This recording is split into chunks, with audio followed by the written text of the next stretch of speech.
बोले रामकृष्ण हरी। अध्याय 9 राजविद्या राजगुह्य योग। माऊलीने ग्रंथराज ज्ञानेश्वरीमध्ये लिहिलेला हा अध्याय ज्ञानेश्वरीच्या पूर्वार्धातील अतिशय गोड असा हा अध्याय आहे।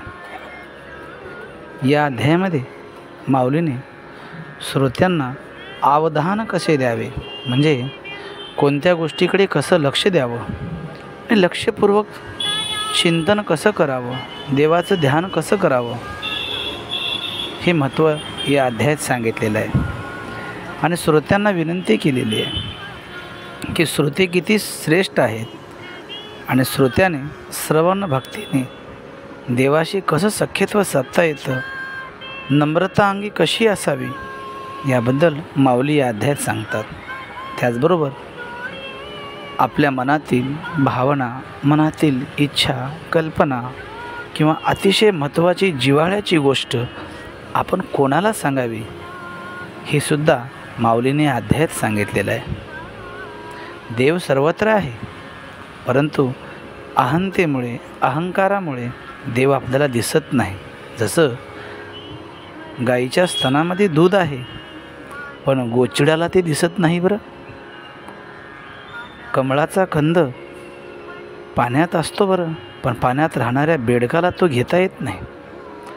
देव तसा जवळ असूनही बऱ्याच जणाला देवाचं अस्तित्व कळत नाही। देवाचं स्वरूप, देवाचं अस्तित्व जाणण्यासाठी आपल्याला श्रद्धेने, भक्तीने देवाला जाणलं पाहिजे, ओळखलं पाहिजे। भगवंत सांगतात, या सृष्टीची निर्मिती करणाराही मीच आहे, सृष्टीचा विनाश करणाराही मीच आहे आणि सृष्टीची पुनर्निर्मिती करणाराही मीच आहे। मी आदिमाया शक्तीच्या आधारे या सृष्टीची निर्मिती करतो, पण इथे कर्मामध्ये मी नसतो बरं, तर मी फक्त साक्षीभूत असतो। ज्याप्रमाणे बीजापासून वृक्ष होतं, फांद्या वाढतात, पण त्या फांद्यामध्ये बीज शोधलं तर सापडेल का? अजिबात सापडणार नाही। पण त्या फांद्या बीजाशिवाय झाल्यात का? तर याचे उत्तर आहे नाही। म्हणजे वृक्षाची निर्मिती करणारा देव आहे, बीजापासूनच वृक्ष आहे, पण फांद्यामध्ये, पानामध्ये बीज दिसून येत नाही, पण बीजाशिवाय ते होणंही शक्य नाही। तसं सृष्टीची निर्मिती करणारा हा देवच आहे, भगवंत इथे सांगतात।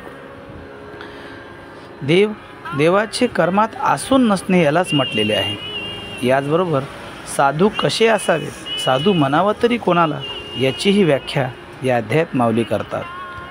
नामाचं महत्त्व, नाम महिमा किती श्रेष्ठ आहे, नामामुळे आपण अशक्य ते गोष्ट कशी शक्य करू शकतो, हे सुद्धा भगवंताने या अध्यायामध्ये अर्जुनाला सांगितलेलं आहे। सृष्टीचा चालवणारा, करता करविता, मरणारा मारणारा, सृष्टीचा चालवणारा हा देव आणि देवच आहे।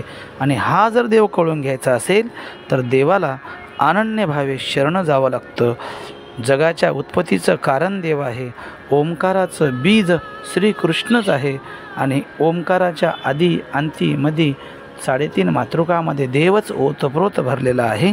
हे जाणून घेण्यासाठी संतांना शरण जाऊन आपण तो जाणला पाहिजे, त्याचं ज्ञान आपल्याला झालं पाहिजे, कारण ज्ञानाशिवाय आपल्याला देव कळणार नाही। हा भाव ओवी क्रमांक 1 ते 306 पर्यंत माऊली आपल्याला सांगतात।